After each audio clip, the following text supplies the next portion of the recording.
ഹരേ Krishna. August 1-ാം തീയതി വ്യാഴാഴ്ച ത്രയോദശി തിഥിയാണ്.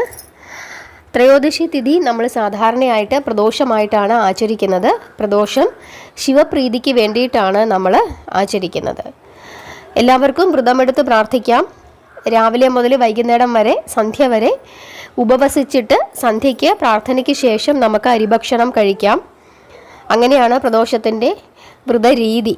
സന്ധ്യയ്ക്ക് ശേഷം, സന്ധ്യാപ്രാർത്ഥനയ്ക്ക് ശേഷം, സന്ധ്യയ്ക്ക് നമ്മൾ ക്ഷേത്രത്തിൽ നിന്നാണെങ്കിൽ അവിടെ നിന്നും കരിക്കും പഴവും നേദിച്ച് കഴിച്ചതിന് ശേഷം, അതല്ലെങ്കിൽ വീട്ടിലാണെങ്കിൽ നാമം ചൊല്ലി ഭഗവാന്റെ മുമ്പിൽ വെച്ചിരുന്ന തീർത്ഥം സേവിച്ചതിന് ശേഷം അരിഭക്ഷണം കഴിക്കാം. അരിഭക്ഷണം കഴിക്കുമ്പോൾ ചോറ് നമുക്ക് കഴിക്കാം, മോര് നമുക്ക് കഴിക്കാം, അതിൽ ഉള്ളിയൊന്നും ചേർക്കരുത്. അതുപോലെ തന്നെ ഇഞ്ചിയൊക്കെ ചേർത്ത ചമ്മന്തി കൂട്ടി നമുക്ക് കഴിക്കാം, അതിലും ഉള്ളി ചേർക്കരുത്.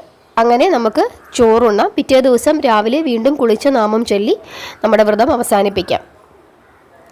അങ്ങനെയാണ് ചെയ്യേണ്ടത്. അതല്ലെങ്കിൽ നമുക്ക് ശുദ്ധമായ വെജിറ്റേറിയൻ ഭക്ഷണങ്ങൾ കഴിച്ചുകൊണ്ട് ശുദ്ധമായ ആഹാരത്തിലിരുന്നു കൊണ്ട് സന്ധ്യാസമയത്ത് ശിവസഹസ്രനാമം അല്ലെങ്കിൽ പഞ്ചാക്ഷരി മന്ത്രമൊക്കെ ചൊല്ലി പ്രാർത്ഥിക്കാം.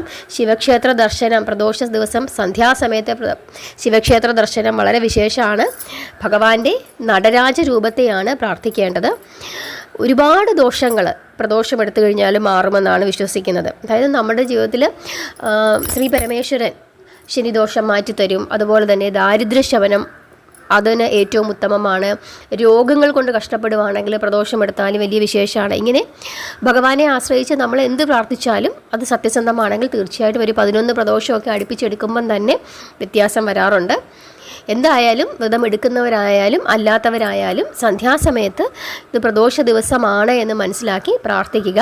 പ്രദോഷത്തിൻ്റെ കഥയൊക്കെ ഇതിന് മുമ്പുള്ള വീഡിയോകളിലൊക്കെ ഇട്ടിട്ടുണ്ടായിരുന്നു, എല്ലാവർക്കും അറിയാം. കേൾക്കാത്തവരുണ്ടെങ്കിൽ മുമ്പിലുള്ള പ്രദോഷ ദിവസത്തെ വീഡിയോകൾ എടുത്ത് നോക്കിയാൽ മതി.